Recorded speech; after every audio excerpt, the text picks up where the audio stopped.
What's going on, guys? Welcome to a post-game live on Dime Dropper, and I'm seeing right now that my Twitter's working. I'm locked out of my Twitter. My Twitter's hacked, but I can actually stream from Twitter. That's pretty awesome, but still not because I need to get back into my account, man. I really wish like live tweeting from my account. I just don't be getting likes on my Dime Dropper or my Locked On Clips page. That sucks, but we're live from Los Angeles, man. Super chats are turned on if you want to drop $1 a dime.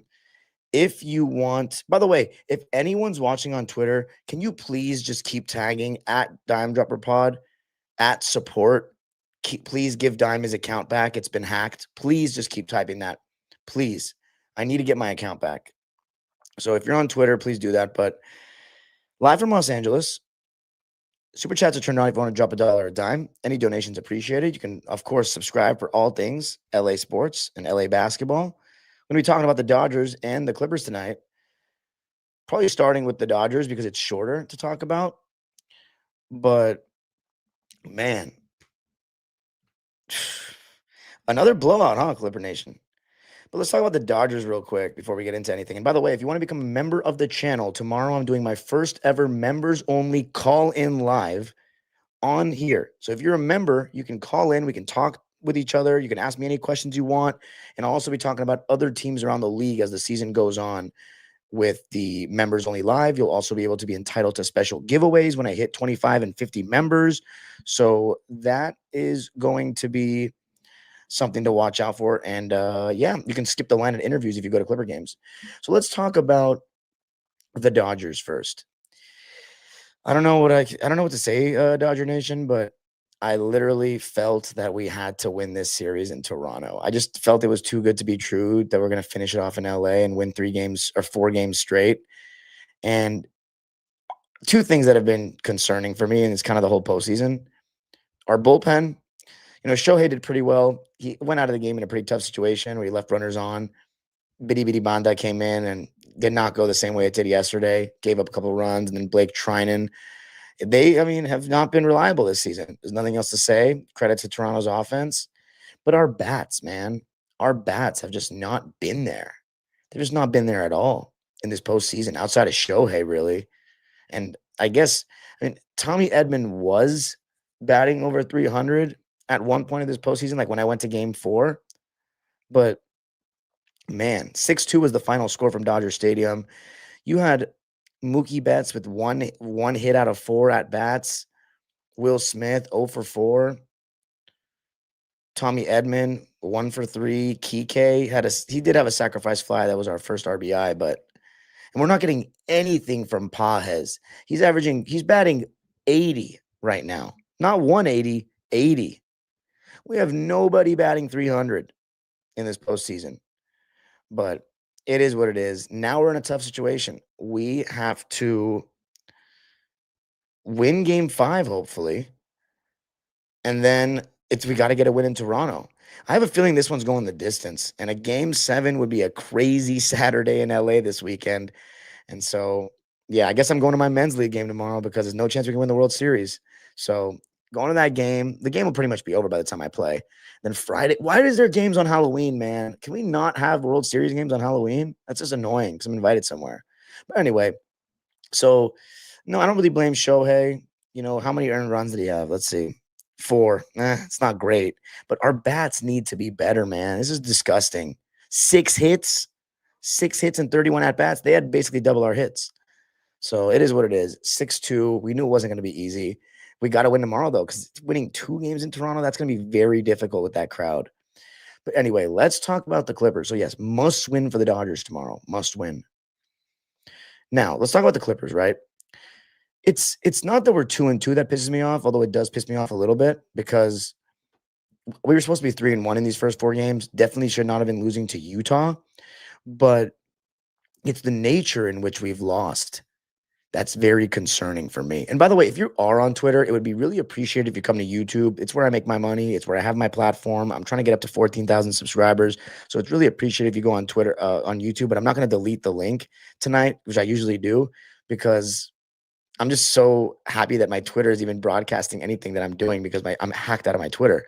So anyway, come to YouTube. That'll be really appreciated. But let's talk about the Clippers, right? It's the nature in which we've lost that's been very concerning for me. Tonight, 79 to 98. We scored 30 points in the second half. 30 points. That's insane for modern NBA. That's a first quarter average damn near. 30 points? We were up. It's great. And let's just begin with the start of the game.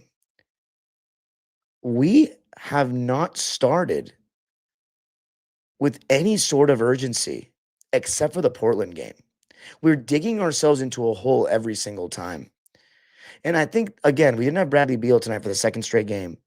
And Ty elected to go with Bogey. And he just does not look good at all right now. I'm not going to give up on him and say he's washed, he's cooked after, 2 games. But he does not look good at all. His first 2 shots were open threes, and they were so short. It was like he almost airballed both. He had 2 points in the game, 1 rebound on 1 for 5 shooting, and he was 0 for 3 from deep in 9 minutes.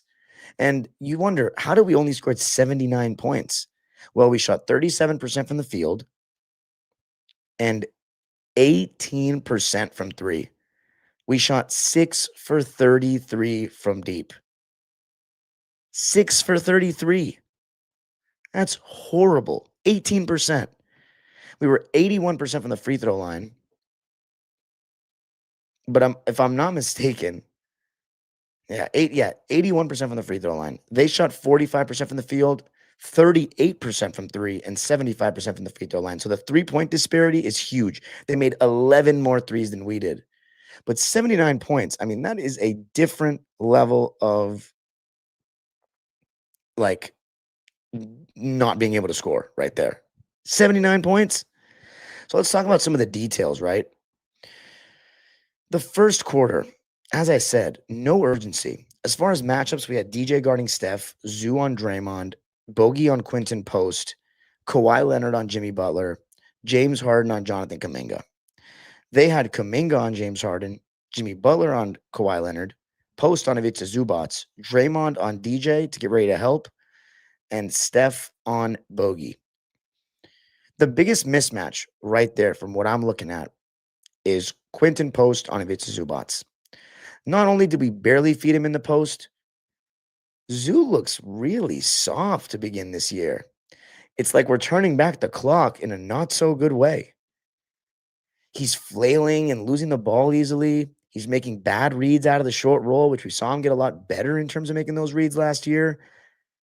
And, people are saying it's the weight loss. A lot of people have talked about the weight loss, but I don't see him getting bullied as much, but it hasn't done anything positive for him. That's the thing. Has not done anything positive for him. He's not looking quicker. He's not looking more spry. It doesn't really matter because he's not like a face-up player. We're not going to play faster. So honestly, I don't understand why he lost the weight. And then defensively, he's looked pretty careless. He was in a number of different defensive coverages tonight. It felt like some drop, some high drop. And we did Stephen Curry didn't even score in the second quarter. So that was good to see. But Zoo has not been that intimidating presence around the rim besides that last game against Portland in these first 4 games at all. And as I said, he's looking soft with the ball, just like losing it easily, throwing it away casually. And so I have not been impressed with him at all so far. And it's not time to panic yet, Clipper Nation. I don't think it's time to panic yet with that. But it's something to really monitor because if he doesn't pick it up in the next couple of games, I'm going to be a little bit worried. Because Zoo was such a big part of what we did. He's such a big part of why I felt like we're going to be better this year. He's consistently gotten better every year, but he does not look any better right now. As far as some defensive things the Warriors were doing, look, I think the Warriors played good defense, but I don't think that they did anything that special. Anything that special. In any way, shape, or form. So I just think that we were bad. But you know what? Maybe I'm selling them a little bit short.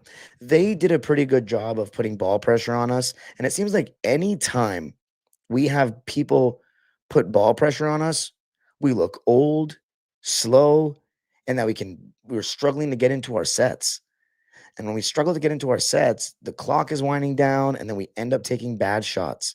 One of my members, Shaft 9000, says, second half offense crawled up a hardened hole and disappeared. His usage seems like it's off the wazoo.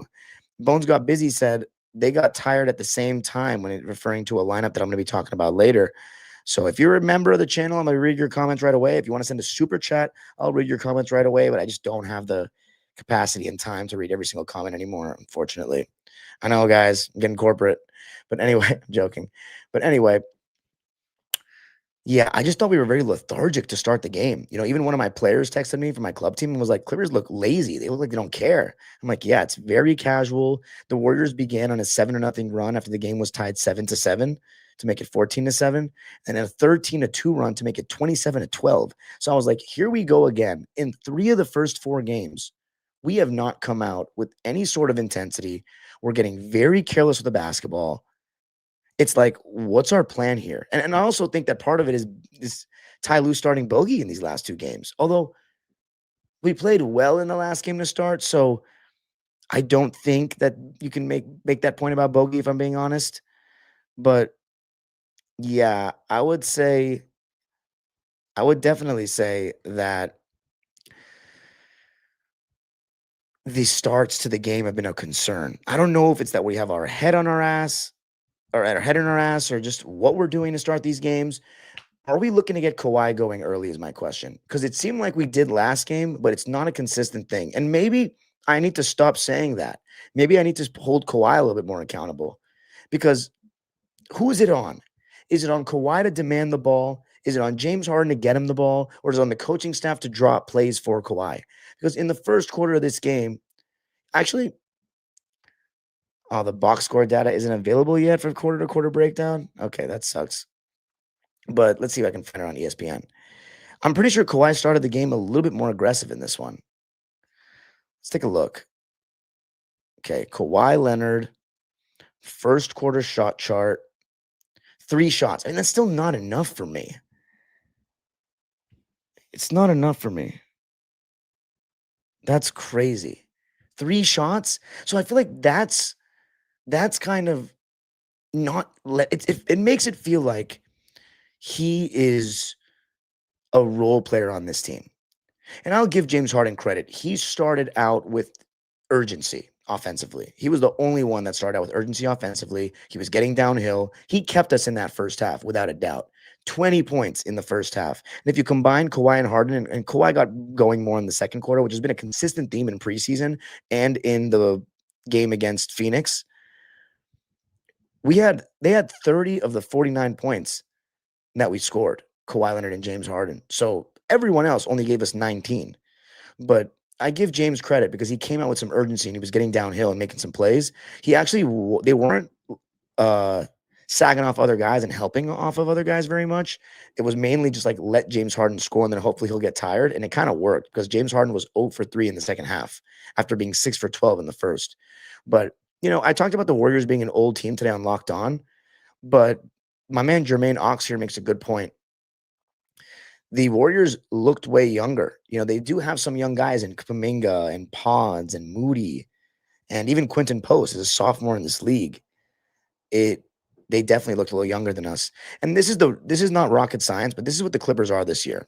If we're not making shots, it's more detrimental than ever before. Like, our offense is so important this year because if we miss shots or we turn the ball over, teams just get out and run. Our transition defense is pathetic. Besides Nico Batum and maybe John Collins, Derek, and Chris, no one else is hustling back on D. We're just too old. So anytime we don't hit shots or we turn the ball over, we're going to be cooked. So we need to continue to score points on the offensive end because our half-court defense is actually not that bad. But our transition defense is horrid because we're just fucking old.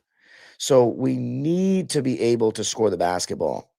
Now, we got a comment from Shaft 9000. He says, too much talent on this squad to be so reliant on Harden on ball so much. I do agree with that point. However, as it goes back to my starting of the games thing, is Kawhi going to take the reins? Is Ty Lue going to draw up more stuff for Kawhi? What's going on over there? I'm honestly going to pay very close attention next game when I watch on TV and see what the hell is going on. in terms of our offensive sets to begin the first quarter. I'm going to be watching very closely because it's becoming just Harden gets us going in the beginning of the game, and Kawhi doesn't shoot much, and it doesn't feel like it's Kawhi's team at all. Bones got busy, says real app would never. He talking about Twitter, and he said couldn't tell the Warriors played last night. Yeah, that's another thing. The Warriors were the team on the second night of a back-to-back and absolutely cooked us. They looked quicker to everything.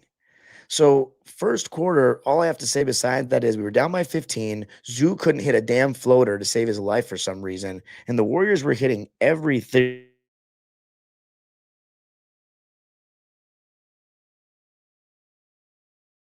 who kept us going with his offense in the game. So we were down by a score of 24 to 30, 25 to 33 after the first quarter. We closed it on a pretty good note because we were down 27 to 12. And then the second quarter, we had actually probably our best defensive quarter of the season so far. We held the Warriors to 13 points. Steph Curry didn't even have 1 point in the quarter. And then, and it really starts with Nico Batum, Chris Dunn, and Derek on defense. You know, I thought they did a really good job chasing Steph Curry off of screens.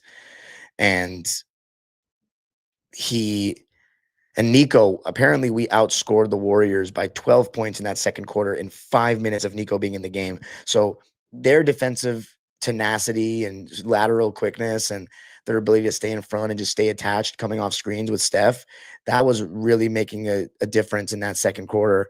So we held them to just 13 points and we outscored them 24 to 13. Kawhi got going a little bit. James Harden just continued to be a steady force. Got some athleticism in there with Collins. But you know, besides the missing layups and the turnovers, we still and not hitting threes, we still led in the going into halftime. We went on a 10-2 run to make it 35-42. Chris Dunn, I thought, was balling, by the way, just instant energy when he came in. He's off to a really solid start to the season, I can't lie. And so we battled back to tie it. We were crashing the offensive glass. 6 offensive boards from our bench players alone in that first half. Nico, Chris, and John Collins. And we did a really good job defending without fouling. They only had 1 free throw attempt in the first quarter. In the first half. So going into the half, we're up 49 to 46. I'm thinking to myself, we are in for a really solid second half ball game on NBC. And this was our first nationally televised appearance of the season. And we did a really good job of making nobody think that we're a serious contender. Now, thank you for the super chat. Charles Terrell Beat says, missed a ton of open threes tonight. Harden was creating a lot of good looks. I don't disagree with that. Thank you so much for the super chat. Bones got busy. He's talking about Ty Lue, and we're going to get to that in a second. So let's talk about the third quarter. We only scored 14 points. We got outscored 32 to 14. And again, so much carelessness with the basketball. And here's another thing about Ty Lue's decision. After starting Bogey last game and then starting the second half with Chris Dunn, in this game, he started the second half with Nico. But it's like, if you're going to start Bogey, you're going to really punish him just because he had one bad shooting half. I mean, I know he's looking like shit, but how are you going to get him back in a rhythm? He took him out after he only played 9 minutes. Is that good for his confidence? Is that good for his rhythm? I'm not saying it was a horrible decision, but it's like, dude, if you're going to start Bogey and you already know it's risky, stand on that shit 10 toes. So I didn't really love that because it's like, how does that make Bogey feel? I don't know. But Bogey's got to play better, man. This is unacceptable so far. Anyway, continuing to talk about this third quarter that was a joke that we only scored 14 points in. Kawhi, we know that right now, and I've said this for years, he can't get by anybody anymore, consistently. So it's just going to be a lot of contested jumpers or just jumpers in general. And look, he's that efficient. And I said this in the playoffs last year too. And he's that efficient that it looks good most of the time, but he's not consistently drawing 2 to the ball. He's not putting much pressure on the defense. He's, especially in games like this, the 2 losses are very clearly Kawhi played poorly, and the 2 wins, Kawhi Leonard played great. Sometimes it's just that simple. It really is. Your best player playing badly versus playing well can win you and lose you a game. So Kawhi's got to be much better. He's got to be much more assertive. But again, I don't know how it starts in the first quarter because for me, it's the what are we doing to start the first quarter? Like, what's our basketball identity? Is it a James Harden team? Because right now, James Harden in the first 4 games has been our best player for sure. But it's also he has the ball in his hands. It seems like we're running most of the stuff for him. But he's also the only guy on this team that can get by his man. He's the only guy on this team that can consistently get by his man. Which brings me to our second unit. This is going to pain me to say, but Chris Paul looks awful right now. He truly looks awful right now. He looks like he's not contributing in any way, shape, or form in any sort of positive fashion. He's getting pressured, and everybody knows that if you put some pressure on him, he can't blow by you anymore. So he's legitimately turning his back like he's Magic Johnson. And the reason why Magic did it is because he was 6'9" and had to dribble pronated. Chris Paul getting pressured like that and he's turning his back. I mean, Jesus, one of the tightest handles that we've ever seen in this league. He's and it's taking time off the shot clock. And then another problem I have is when we have that staggered lineup of Kawhi with the bench players, why are we not giving the ball to Kawhi Leonard more? If Chris Paul is going to look this slow and this bad, teams are just going to switch everything and make Brook Lopez post you up or Chris Paul blow by your center. So if they're going to play a switch everything unit, you got to go to Kawhi Leonard in that second unit and target the weak defenders. Because what I can't stand is so far in these first couple of games, Kawhi Leonard's playing with the second unit and he's just sitting in the corner. Like, what's going on? Is this by design? Is this Kawhi Leonard not doing anything? I don't know, but I don't like it. And CP3 looks bad defensively too. And he's also more careless with the ball than before. Maybe it's just because he's not creating those advantages anymore. And you know what we have not seen? We haven't seen a team play drop coverage against that Chris Paul, Brook Lopez pick and pop. Do you know why? Because they know that Chris Paul is not the only way you can let Chris Paul cook is if you play drop coverage and you can walk into those mid ranges, and you're susceptible to the Brook Lopez open 3 on the pick and pop if you're in drop coverage. That's why teams aren't doing it, and teams are going to be smart enough to realize it. I would switch 1 through 5 on that second unit because it forces you to play through Kawhi completely, and he's not creating tons of offensive advantages either. So that's what I have to say with the second unit. In the third quarter, we continued to be careless with the ball. The Dubs started making their threes. I thought our defensive effort could have been better in that second half, but it was mainly our offense. If we cannot make shots and we're missing every 3, and it's, Kawhi is not hitting, and then Derek Jones is 1 for 6 from 3, and Harden is 0 for 3 from the field in the second half. And you know what that means? Team's going to get out in transition, and our old asses are going to get run out of the gym. And that's exactly what happened. And I thought Zubats was very careless with the ball in that second half. Bad reads out of the short roll. And then the most questionable decision that I've seen from Ty Lue in a long while. And I'm going back to last season when I say a long while. With 4 minutes and 15 seconds left in the third, we're only down 59-63. CP3 and Chris Dunn come in for James and Nico. So I'm thinking to myself, okay, we still have Kawhi in there. It's fine. Then John Collins, when we're down by 7, and we just called a timeout. Like Steph Curry scored to put us down by 7, and we called a timeout with 3 minutes and 20 seconds left in the third, down 68-61. And you know what the adjustment is? Take Kawhi out too. So now we have our 2 best players out of the game with all the momentum against us. And then wait for it, to double down, Brook Lopez comes in for Zoo at 2:43. So now we end the quarter with all the momentum against us with our 3 best players out of the game. Not to say that they had a good quarter, but our bench has not looked all that good. And I thought we went away from total bench after that first game against Utah. And immediately they end the quarter on a 10-0 run. And if you want to go back to the fact that the game was 61-63, they ended the quarter on a 15-2 run. 15-2. So I don't know what Ty Lue was thinking. at all. And then Kawhi starts the fourth quarter, and he couldn't hit a shot. We were just out of it at that point. Two straight turnovers at the 10-minute mark. Chris Dunn, Kawhi Leonard. And then James comes in for Chris Paul when they're down 14, but we never even got it below 14. Below 12.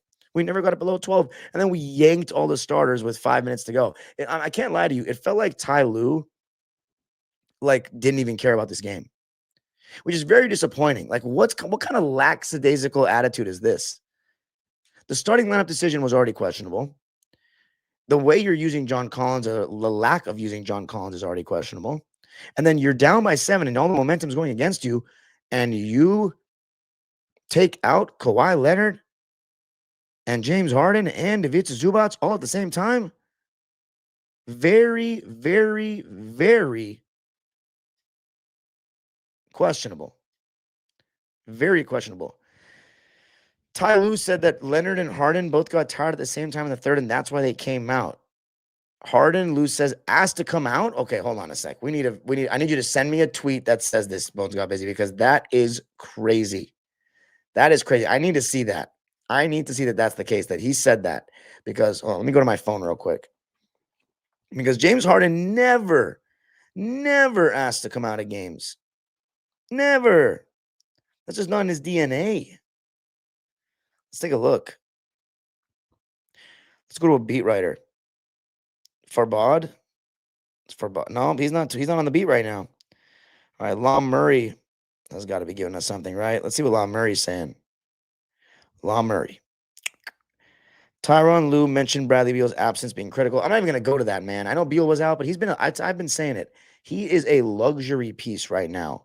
A luxury piece. He's not a necessity to me. Although tonight was a game that it felt like we needed him. But dude, he's played 20 minutes in both games. He's given us nothing. And again, I think he's not a good fit in that starting lineup. I talked about that on Locked On Clippers today, which you can still follow and subscribe to for all things Clippers for me 5 days a week. But I'm not going to say we needed Beal. That's no excuse. Okay, so Justin Russo did say, Tyronn Lue said that Kawhi Leonard and James Harden both got tired at the same time. So James Harden has to come out, man. But see, here's the thing, right? And then, okay, someone said, my guy Emil said, don't want to overreact, but Kawhi sat out the final 5 minutes of the first half, then had all of halftime to rest and was gassed after the first 8 minutes of the third. No, I think that's just his normal rotation. I think that's my answer to that. That's just Kawhi Leonard's normal rotation. But we know he doesn't have all that stamina. But here's the thing too, right? James Harden, he doesn't need to. If that's the case, if he's getting tired, he should not be dribbling so much. Get the ball to Kawhi and Zoo and play off ball more. So that's what I'm saying. I need to watch and see. Is Ty Lue calling all these sets? I would love to see let's see if we can get the play-by-play and we can watch some of the game together, fellas. Trell Terrell says, gonna need a top 4 seed to do anything. So losses like this are brutal down the road. I think we need a top 3 seed if we want to be a championship contender, but to even win a series, I agree, top 4. So it was just a joke of a game. Ty Lue, I thought, was poor. Our players were poor. Harden was the best of the worst, but it's the nature in which we've lost these first 2 games that's very concerning to me. We should be 3-1. We're 2-2. So I said we need to be at least 7-3, or else we're not going to be as good as I think. Because then injury is going to start rolling in eventually. And I know Beal technically is already injured, but I don't even count him because he's again, a luxury piece. We know he has injury problems. So, by the way, I appreciate the 76 people in here, or 80 people on YouTube. It says Twitter has 525 people watching, but I'm always skeptical of the Twitter numbers. Remember, you can also listen to Dime Dropper on Apple Podcasts and Spotify. I've been posting a lot more and stuff like that. And by the way, if anyone's wondering, Dime, you didn't even do playoff post games last year. I actually have been releasing some from the first round on the members only tab, and you can listen to them for free on my Dime Dropper podcast channel. So I'll still be releasing some of those. I just haven't released them. But yeah, so am I concerned? A little bit. It's not time to panic yet. I was a lot more angry after the first game because at least the Warriors are a good team, and they're 4-1 to start the season, with Portland being the only team that beat them. And it was the second out of a back-to-back, though, when Portland beat them after the Warriors had that double overtime thriller against the Denver Nuggets. But Sorry, not double overtime, single overtime thriller against the Denver Nuggets. But they beat the Grizzlies by double figures, by double digits. They beat the Lakers by double digits. They beat the Nuggets after Aaron Gordon scored 50, and they beat us by 19 and kicked our ass. So, really solid start to the season for the Warriors. Are we better than them? I would hope so, but let's read the lines. Doesn't look like it right now. They played like damn near everybody on their roster tonight. Pat Spencer played 3 minutes, had a donut. Gary Payton Jr. played 5 minutes, had a donut and one block. Trace Jackson Davis played 3 minutes, had a donut. Guy Santos played 5 minutes and had a donut on 0 for 2 shooting. Will Richard played 6 minutes and had 5 points on 2 for 3 shooting and 1 for 2 from three. You also had Buddy Hield, who only played 10 minutes, which is surprising to me because against the Lakers, he was one of the biggest reasons why they won.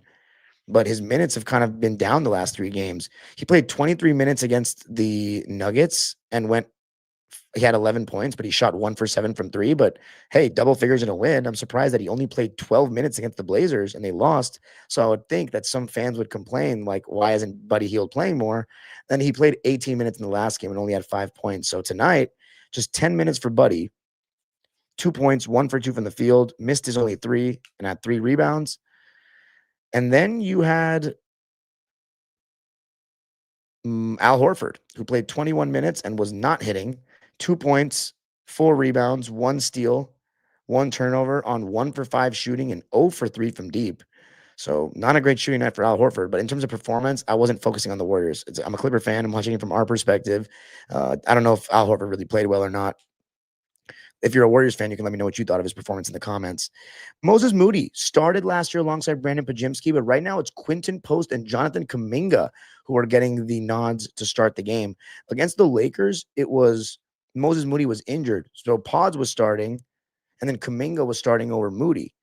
And then the second game against the Denver Nuggets, you still didn't have Moses Moody, and you still had that same starting lineup that you had against the Lakers, which was Jonathan Kuminga and Pod starting.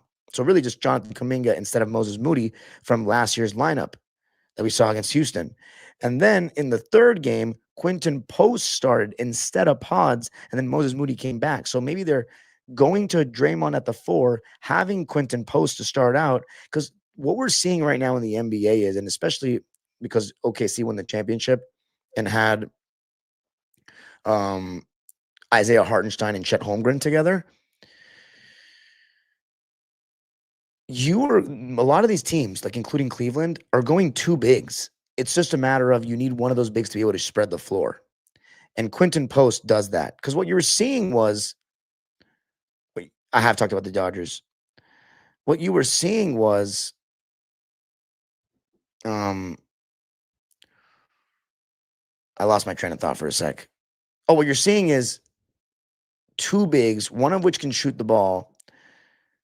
Draymond Green was playing the 5 in the playoffs, and you're going to need, like, it's smart. I mean, Draymond Green at the 5 is not ideal. Let's just put it that way.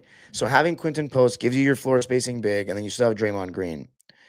So anyway, let's talk about the other guys for the Warriors as well. So Moses Moody, 9 points, 3 rebounds, 2 assists, 1 steal, 2 turnovers on 3 for 9 shooting and 3 for 7 from downtown. Brandon Pajimski played the most minutes off the bench for the Dubs, and I thought he gave him a really good impact. Moses Moody was plus 18 off the bench, and a lot of it's because of the way he defended Kawhi. And then Pods at 12 points, 5 rebounds, 4 assists, 1 steal, 1 block, just 1 turnover on 5 for 10 shooting and 2 for 6 from 3. So it was a really solid performance from Pods. And then off the bench, the starters, I should say, all played 25 or more minutes. Quinton Post had 12 points and 8 rebounds to go along with 1 steal and 1 block and 2 turnovers on 4 for 9 shooting and 4 for 7 from deep. So he almost made as many threes as our whole team. So very solid start to the season for Quinton Post. They've actually already, they haven't inputted this game yet in his stats. Wait, what? Never mind, I guess. He's only averaging 2 points a game. He's not been shooting well. Maybe I'm wrong. I just thought he played decently in the Laker game. I guess I'm wrong about that. My memory, I guess, my short-term memory is kind of fucked. My long-term memory is amazing, as you all know, but he had 0 points in the game one, so I don't know what I'm talking about. I don't know what I'm talking about at all. So this was probably was this his highest scoring game of the season? Let me check if this was his highest scoring game of the season. It was by far. He hasn't scored more than 5 points. So he had 12 points tonight, was knocking down the three ball, just our luck. And then Steph only played 26 minutes, but his impact was felt in every quarter besides the second. I mean, this guy just is relentless moving without the ball. He's still incredibly special. 19 points, 2 rebounds, 8 assists, 2 steals, 2 turnovers on 7 for 15 shooting. But he did not have a good 3-point shooting game. 2 for 8 from 3, 5 for 7 from 2, made all 3 of his free throws. And the craziest stat of this game is that the Warriors beat us by 19 and only shot 4 free throw attempts in the entire game. In the entire game, they only shot 4 free throws. And we lost by 19. We scored 30 points in the second half, 14 in the third and 16 in the fourth. I mean, that's ridiculous. That's ridiculous. Jonathan Kuminga, he's off to a very impressive start to the season for me. 25 points against Memphis, double figures in every game before this one, was really good against the Lakers, 17, 9, and 6. Had a very efficient game against the Nuggets, and he's shooting 50% from 3 right now. 50% from 3. 7 out of, actually, no, it's 7 for 16. They haven't updated the stats there. 7 for 16, but hey, 7 for 16 from deep. I always said if Kuminga can improve his jumper and knock down the 3 ball, then things are going to change for him and his playing time with the Golden State Warriors. Bones got busy, says Kawhi and Prime in the same sentence. Shaft 9000 says, yeah, Lou chuckling into the locker room at halftime was shaking my head. So anyway, by the way, yeah, so as far as the Clippers, right? Let's go to them now. Oh no, I haven't done Draymond Green and Jimmy Butler yet. Draymond Green, 7 points, 7 rebounds, 4 assists, 3 steals, no turnovers, and he was a plus 29. So a very solid night at the office for Draymond. Good old-fashioned triple single and some good defense. 3 for 7 from the field and 1 for 3 from deep. But for me, the player of the game was Jimmy Butler. I just felt like he couldn't miss a 3. It was really annoying. 21 points, 5 rebounds, 5 assists, 1 turnover on 9 for 12 shooting and 3 for 4 from 3. Shocking to see Jimmy Butler have no free throw attempts. Obviously, the first game of the season where he's had not just no free throw attempts, but less than 8 free throw attempts. Jimmy Butler.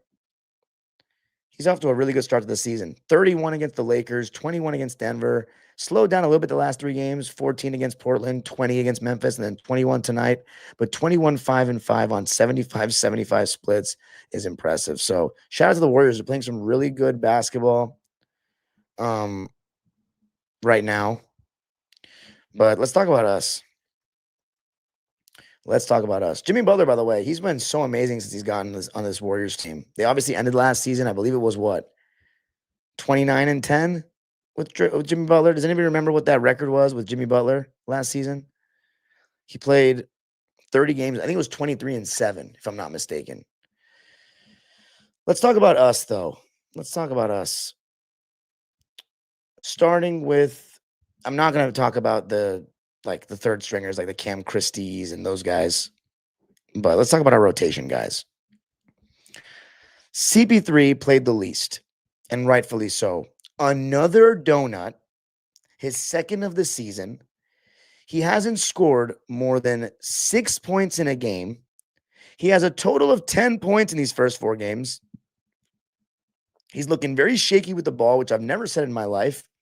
He's looking awful on defense.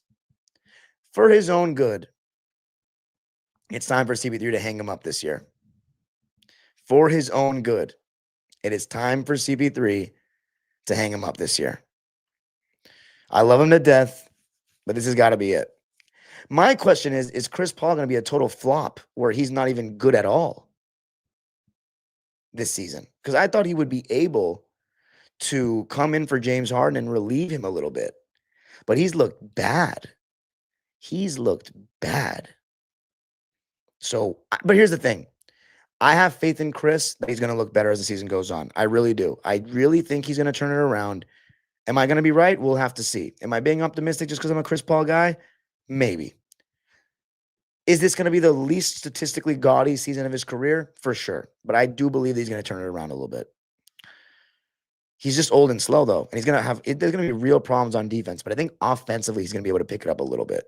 Some team's going to be dumb enough to play drop coverage on us, and he's going to cook. Just watch. Then you have, so Chris Paul, 0 points, 1 rebound, 2 assists, 3 steals. The steals, he still has great hands. 1 turnover on 0 for 2 shooting and 0 for 1 from 3 in 14 minutes. Brook, I already talked about Bogey, 9 minutes, 2 points on 1 for 5 shooting and 0 for 3 from deep. So we have 10 rotation players, right? Bogey and Chris Paul combined for 2 points. 2 points out of those 2 out of your 10 rotation guys. Then you have Brook Lopez, who played 19 minutes, had 3 points, 2 rebounds, 1 assist, no turnovers on 1 for 6 shooting, 0 for 4 from 3, and 1 for 2 from the foul line. I thought some of the threes he took were very ill-advised. Very ill-advised. He's got to take the open threes. And again, why are we, when we have that second unit in and it's Kawhi with the bench players, we got to be playing through Kawhi, not CP3 walking the ball up the floor, struggling to get it across, and then he gives it to Brook Lopez with 10 on the clock, or even less on the clock. It's not the right formula. If we're going to get into that pick and pop with Chris and Brook Lopez, we need to get into it within the first 14 seconds of the clock, not under 10 seconds. And we still need to play through Kawhi. Chris Paul needs to be, not running as much of the offense as we probably expected him to. So now let's put those 3 together. Brook Lopez, who was not good at all tonight, Chris Paul, who was awful tonight, and Bogey, who's been dog shit these first 2 games that he's played. The 3 out of the 10 rotation players had a combined 5 fucking points. 5 points. And then you have Nico, who I thought was excellent, but in terms of scoring, he was 1 for 4 from deep. And most of his good stuff came in the first half. 3 points, 6 boards, 1 assist, no turnovers, thankfully. But yeah, as I said, 1 for 4 and all his shots were threes. So let's put him together with those 3. Between 4 rotation players, you only got 8 points. 0 from Chris Paul, 3 from Brook Lopez, 3 from Nico, and 2 from Bogey. 8 points between 4 of players in your rotation. That's disgusting. And then the player that played the most off the bench for us, actually, no, John Collins, 5 points, 7 rebounds, 1 steal, 1 block, 2 turnovers on 2 for 6 shooting, 0 for 2 from 3, and 1 for 2 from the foul line. The turnovers, I'll just say this. John Collins is not a good ball handler, but we know that. He's more of a play finisher or like a mid-post, low post against a smaller guy player. That's what he is. He's a play finisher, meaning lob finishes, throw it to him, running the floor, offensive rebound, putback, stuff like that, feeding off someone's plate. And if he's creating his own shot, it's got to be mid-post, turn and face kind of deal, like basically catching 15 feet or anywhere. He doesn't have to dribble that much because his on-ball dribbling or just his dribbling in general is no good. But so you only get 5 points from him. But I also think he's just being underused. 23 points. I'm sorry, 23 minutes. Like Ty Lue is just, we're not getting the most out of John Collins right now. And I think him coming off the bench, honestly, especially with how Chris Paul's looking right now, you got to bring Beal off the bench. It's for the team's good and for his own good. He's going to be able to run the show, and we need something like that to help Chris Paul and clearly to help Kawhi Leonard and Chris Paul. So, yeah, I think Beal needs to come off the bench. John Collins needs to start. He needs to help us get off to better starts with some liveliness, some athleticism. We're not looking old as fuck. And then finally, Chris Dunn. Great first half. Second half, not much to say there. 5 points, 4 rebounds, 2 turnovers on 2 for 6 shooting and 1 for 2 from 3. So right now, I just named you 6 rotation players. Let's count out their points. Bogey. Actually, no, I have to take it a step further. Derrick Jones Jr., 23 minutes played, 3 points, 2 rebounds, 1 assist, no turnovers, 1 for 6 from the field, and all his shots were threes. So I've just named everyone besides our big 3. Let's see how many points they combined for. Derrick Jones Jr. had 3. Bogey had 2. That makes 5. Nico had 3. That makes 8. Collins had 5. That makes 13. Lopez had 3. That makes 16. Chris Paul had 0, that makes 16, and Chris Dunn had 5, which makes 21.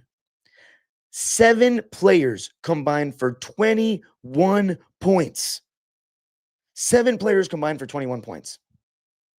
That is insane. Is it a lack of shot making? Yeah, they just were cold. They were just cold. They were just cold. But I'm not going to say that Brook Lopez didn't take some bad shots. I'm not going to say that Derrick Jones Jr. and Chris Dunn are good shooters, because they're not. I'm not going to say that Chris Paul did anything to help us get good shots. So they didn't play well. And then Bogey looks awful right now. And then, of course, Kawhi Leonard and James Harden and Zubats. Zubats, 14 and 13. Sounds like some good stats there. He got 6 offensive rebounds, 14 and 13. So, and also something that we have to remember too is we're holding Zoo to a higher standard now. Just the good stats is not enough. We saw him be one of the best centers in the league last season. So we're going to expect more from him. And this is not what we expected. 14 points, 13 rebounds, 1 assist, 1 block, 3 turnovers. So 3-to-1 assist to turnover ratio. He's not looking as strong in the post.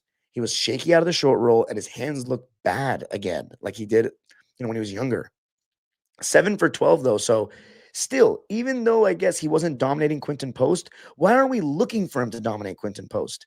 We need to get him the ball. Again, I got to watch the games more closely and see, is it just James Harden freestyling, or is it Ty Lue? I think it might be a little bit of both. And that's when we can hold James Harden accountable. If he's saying he's tired and Kawhi Leonard and Zubats aren't getting the ball because he's freestyling and wants to run pick and roll, that's on him. Kawhi Leonard, 18 points, 5 rebounds, 1 assist, 1 steal, 1 turnover. On 7 for 17 shooting, 1 for 4 from 3, and 3 for 3 from the foul line. Pedestrian. Tons of jumpers. Never seemed like, besides that second quarter, he got into much of a rhythm. It didn't feel like a star. The last 2 games, it felt like a star, but these 2 games we've lost, he has just not looked like a star at all. Then James Harden, phenomenal first half, but did not score in the second and got tired.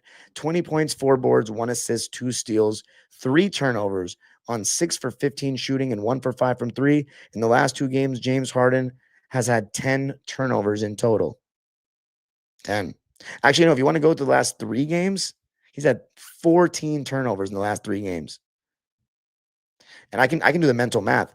He's averaging 4 turnovers a game right now. So he's got to take better care of the ball. But that's it for me in this one, guys, for the audio people. All I have to say is we need a larger sample size. I just think these first two losses, the nature in which we've lost, have been very concerning. If you have to have a takeaway, it's Zoo's not looking as good. I don't know if it's because of the weight loss, but he needs to be better. Kawhi Leonard in the losses has looked like a passenger. He needs to be far more aggressive to start games. Is that coming down to Ty Lue? Is that coming down to James Harden? Is that coming down to he not, being aggressive, or him not being aggressive? And then we need to score this season, because if we don't score, the other team gets out in transition because they know we're old as shit, and we don't get back. Chris Paul looks geriatric. It looks like he can't give us anything right now. And Beal's injured, and Bogey looks awful. So we're pretty much playing 8 decent players right now, the way it's going. So we'll see. We just got to take it one game at a time. Our next game is on Halloween against the New Orleans Pelicans. That is a must win, and they have not started the season well at all. They're 0-3. I will not be at the game. We have to win. But I'll definitely be doing it live. Definitely not on Halloween.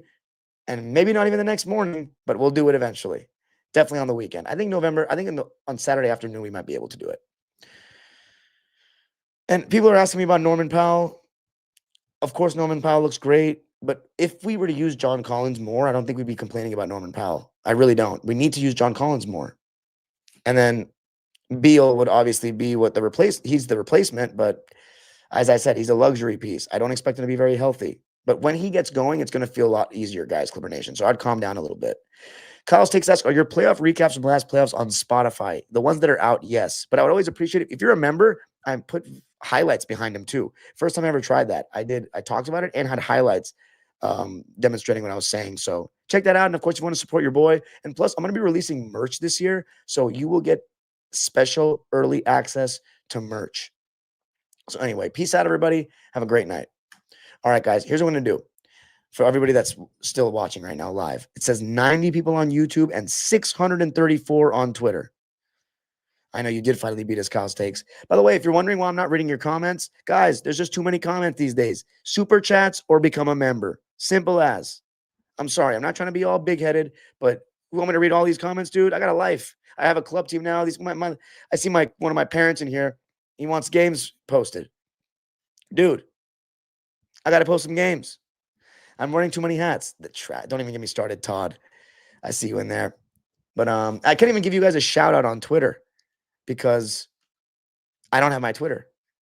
So anyway, which is funny because a lot of people are watching on Twitter. And by the way, Bones got busy. You said that the people on Twitter comments are going crazy. I barely see any Twitter chats in here.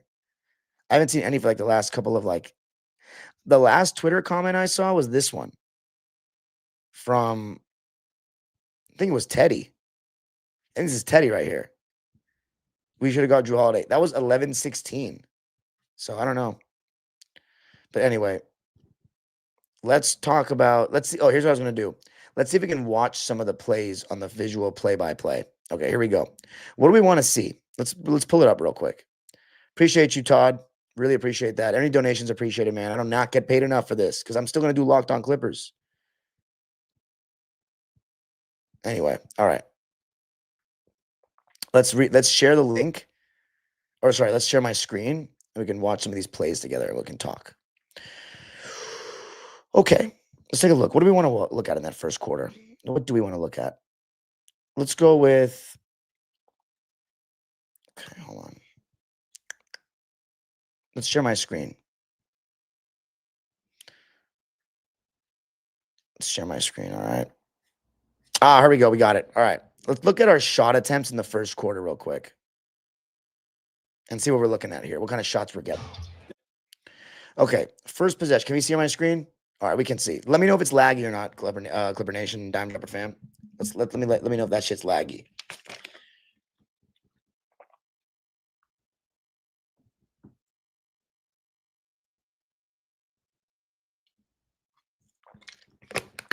Okay, let's see.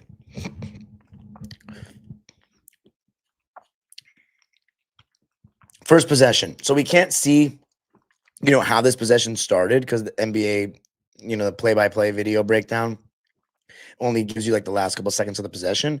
But already, Kawhi has a mismatch against Curry. There's only 3 on the shot clock. So we're putting him in a very tough situation here.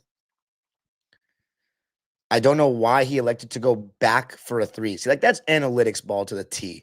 At this point, you want to get closer to the basket against Steph, not further away. He has nothing to draw Jimmy Butler here in this gap. He's got to try to make a move here and back Steph Curry down. What will hopefully happen is Jimmy Butler comes and helps, so you can give it to Bogey for a grenade, but it will be an open grenade. That's what I think he should have done.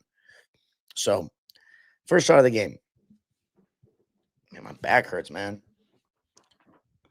All right, here we go. Down 5-0. We run a little, let's do this. We run a little bit of a Kawhi. No, he says no. We're not going to set the screen. We get 2 to the ball, though. Harden makes a good play. Great cut by Derek Jones, but it's a weak pass by Zoo, but he still gets the ball back and puts it in. We'll take that. That's a good possession. Harden draws 2 to the ball. If it's a Zubats, makes a soft pass, but he gets lucky and gets it back. Now Harden, ISO, early offense, makes a good play. Wide open 3 from Bogey, barely draws iron. That is a bad miss. Zubats has got the position against Kuminga. Derek Jones Jr. does not trust his entry passing ability.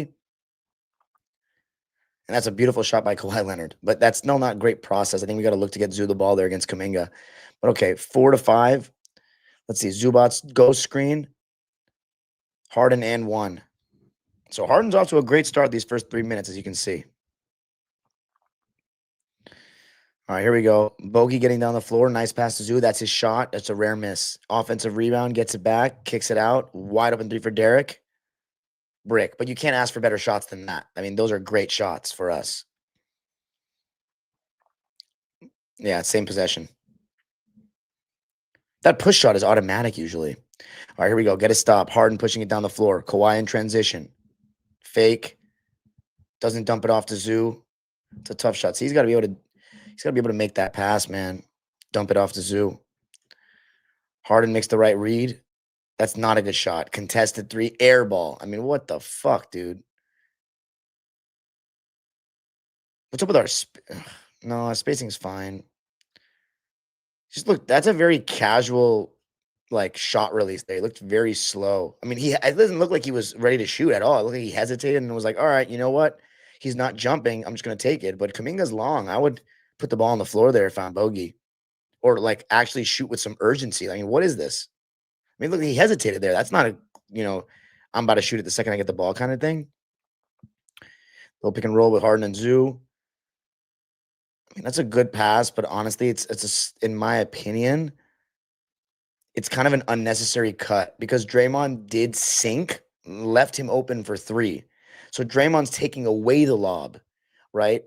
Harden, I figured, could lob this up to Zoo. I thought he would be able to make that pass, but I think this is just an unnecessary cut by Derek. He does make a nice jump pass just because Nico relocates. So that ended up being the shot. So Nico did a really good job there of relocating. 14 to 10. This is not our possession. We'll take that shot. What the hell is that? All right, 17 to 10. Harden back cut. Wow, the rare James Harden cut, and that's a good pass. Wide open three. No good, but we'll take that every time. I mean, we actually, besides the bogey shot, these have all been pretty good shots. That and the Kawhi could have maybe dropped it off to Zoo. Harden, Zoo pick and roll again. Offensive. Hold on. Tip out. It's a bad pass, man. Oh, it's disgusting. That is disgusting. Hold on a sec. I want to see that again. First off, so we're early into the shot clock. It's Zoo, Harden pick and roll. I can't tell because Tyler's on the other side. Did he call this or did he? This is what they wanted to do.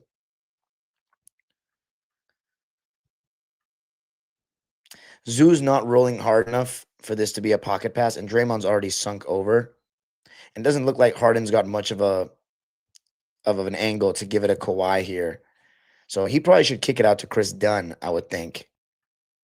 He tries to go into his body, but Post does a really good job of defending that, honestly.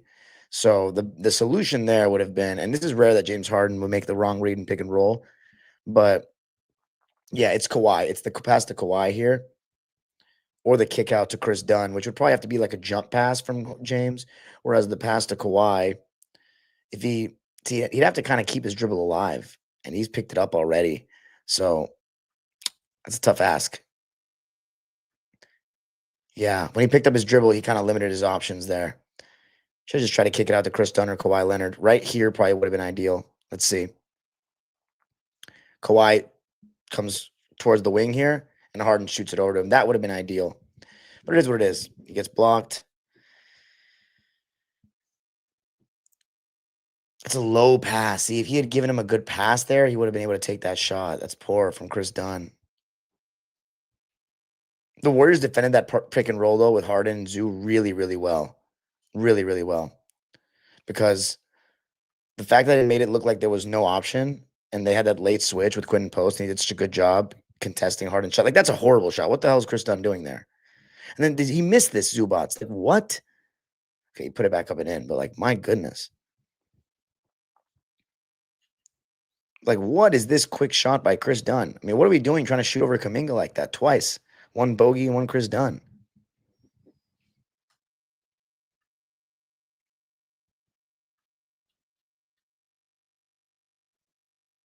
Keep showing the same play because there was like 3 shot attempts on that one play. Okay, let's see what we got. Pick and roll at Harden and Zoo again. Drop coverage by Quentin Post. Good pocket pass. That's a shot he always makes. I don't understand. Just wasn't hitting it. But it's another play where I think James could have maybe kept his dribble alive longer. Hold on. Right here, he could have kept going, I think. That right hand. But honestly, no, he timed it pretty well. I can't lie. It's not bad. Because Draymond would have sunk over. He probably would have allowed, if he had kept his dribble, if he had kept that dribble, it probably would have made it so that Draymond came over a little bit more. And maybe Chris Dunn could cut right here in this pocket. Because Steph Curry's completely taking his eye off him. Look, he's behind it. So Harden, but that's a good look. You can't complain with that shot. You really can't. And here we go. Steph in transition. I don't understand how this has anything to do with us. And look at Steph. Oof. 88 people watching on Twitter. 693 apparently on. Sorry, 88 on YouTube. 693 on Twitter. It's wild. Okay. Pick and roll. That's the right read. Why is he not going up there? But he makes it. I mean, some of these are like, I'm surprised what we're doing, but we're still making it. It ended very quick, though. Great kick. I mean, it's a good look. It's a little deep, but I mean, Brook Lopez, for whatever reason, just likes shooting these deep-ass threes now, like that are beyond the three-point line. So what I'm noticing, though, from these plays, it's a lot of hard and pick and roll. But the thing is, we're getting good shots. We're just not hitting. Only 2 shots have been bad. The bogey shot and the Nico shot, or the Chris shot and the Kawhi shot wasn't great. Crazy he made that. That's typical Harden, though. But, like, yeah, 3 of these shots weren't great. Well, if you actually know, 2 Kawhi shots weren't great. That 3 he took against Steph with 3 on the shot clock wasn't good either.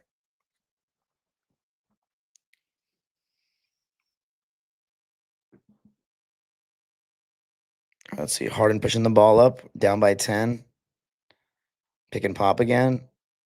Late switch action. This time he scores on Horford. All right, so that's the end of the first quarter. I didn't notice much except for, we're getting good shots. They're just not falling. But 4 bad shots out of 26. I think if you take 22 good shots, we'll take that. I think the bogey shot was bad. I think Kawhi took 2 bad shots. The only ones he missed, I thought were bad shots. The other shots were good. I mean, Chris Dunn, if he had made a better pass, it would have been a James Harden open 3 instead of a rushed Nico Batum 3. But let's talk about the second half. We need to look at the third quarter. Let's look at our turnovers, too, throughout the game. I want to look at our turnovers. Okay. Take a look at our turnovers. Second most. All right. John Collins on the floor. 3-second violation, they called.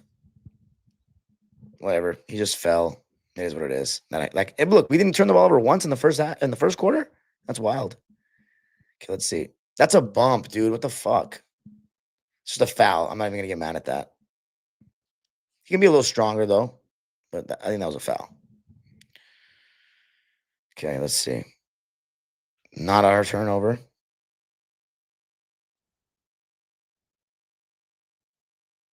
Same clip. What the hell, NBA? Tweaking. All right, here we go. Down. See, look, part of the reason why we were still in this game is we weren't turning the ball over that much. Harden ISO against Al Horford. What?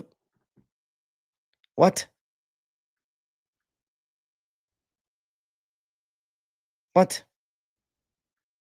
Hold on. What's the commentator say? They do. Diversity in styles. All movement, player movement for the Warriors, more isolation and screen and roll action. Wait, what did they call there? Let's look at what they said. 3 seconds? I guess his foot was in the lane. Let's see. But they play very different. They do. Diversity in styles. Yeah. All movement, player movement for the Warriors, more isolation and screen and roll action. That's careless by Zoo. All right, here we go. How is that a turnover? Oh, was that a lob pass by Harden, I guess? Let's see. Gets by Steph Curry. Why'd he pass that? He should have shot it. That was just a bad decision. And look at Kawhi. This is embarrassing. As you know, he's picking up the ball. Nico Batum's got to rotate here. Yeah, what's Nico Batum doing? That was late. Just a little late there. Okay, Harden gets blitzed. Zubats just missed Kawhi. That's just late. He just got to get rid of that quicker. Right here, he's got to get it to him. Boom. He didn't see him. That's the thing. He didn't see the floor. Did not see the floor. Takes the bump. I mean, that's just a bad read by Zoo. We're only down by 1. It's wild. We still haven't started fucking up. Okay. Hey, it's a lot of dribbling. And he's getting cookied. Oh, man. Okay, let's see. Again, bad read of the short roll. Let's slow this down. So Harden getting cookied is just Harden getting cookied. Let's see. That's got to be a shot. Like this, Derrick Jones needs to be This is either a lob. This has to be a lob, or Derek Jones has to be out here if you're gonna throw a flat, a pass like this, chest pass. This is gonna be a floater, or Derek Jones is gonna be going in for a lob. So you can partially blame Derek for this, but you still got to take care of the ball. Subats has got to go up there or just wait. So see that 2 bad short roll reads by Zoo, and it caused the bleeding. Look at Chris Paul reaching lazily like that. Come on, dude. 6 turnovers in the quarter. Look at this. Chris Dunn. Gets poked away. Shaky handle. I mean, Chris Dunn, dude. What are these passes? I'm sorry. Oh, man. That was the same play.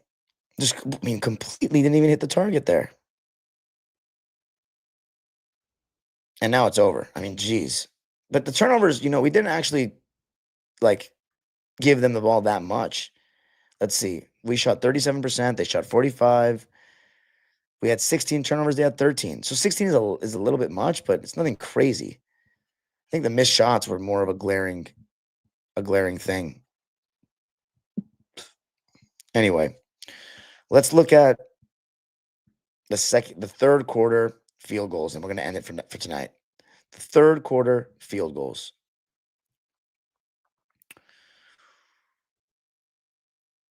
18 shot attempts is all we got in that third quarter. 18 shot attempts. And Kawhi. 6 turnovers. So let's see. Kawhi going at Jimmy Butler. That's a good shot for him. Bucket, of course. Let's see, we run here. Baseline out of bounds. Screen. No contact there, so it's not a second screen. Kawhi against Jimmy again. Half decent look. We'll take that.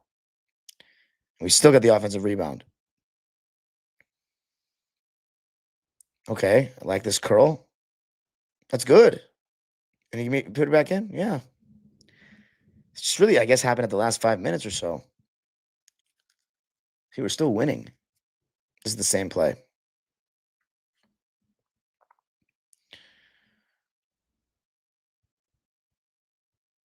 Damn, he's getting clamped. That was good defense by Kuminga. They played this 2-on-2. They did not even use help like that.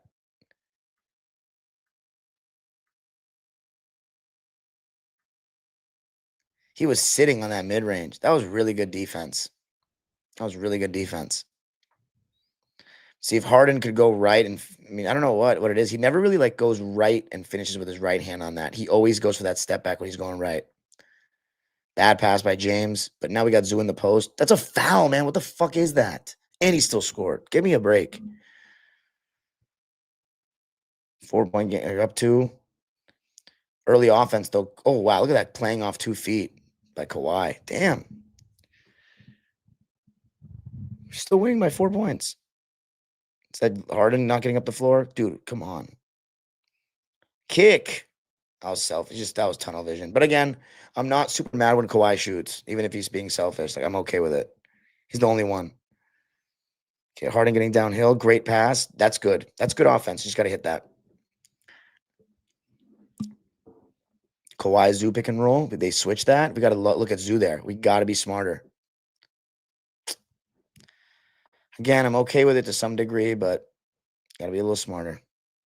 Okay, mismatch again. Can he not go blow by Quentin Post? Look.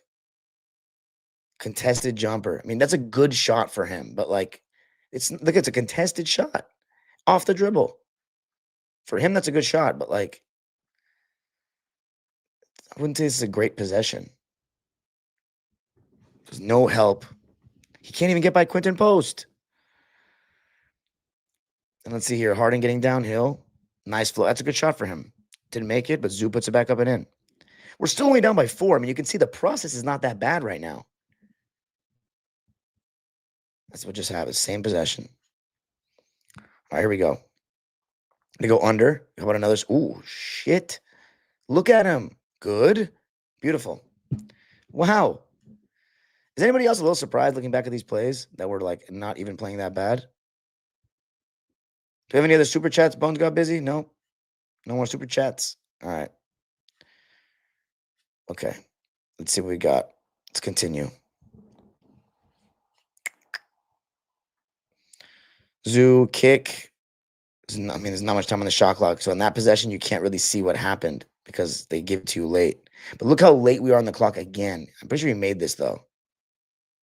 Yeah, 8-point game.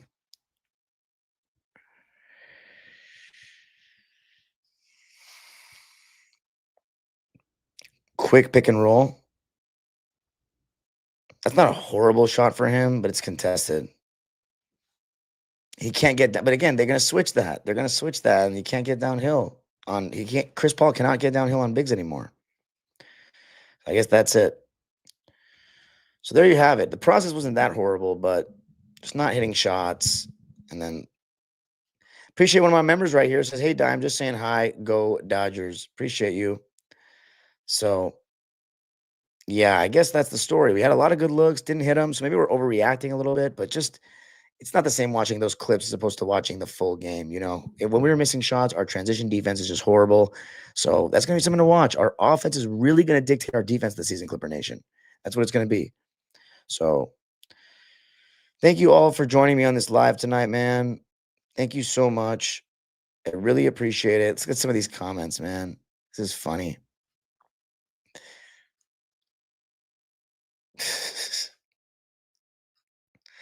These are some funny comments, man. Funny comments.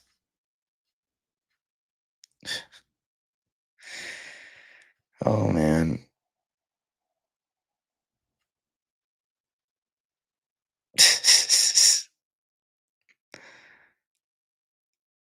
Sup, Dime? Sup, guy? What's going on, bro?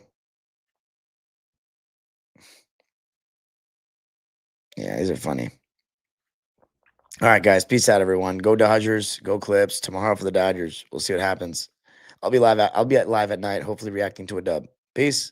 Let me know what you think in the comments.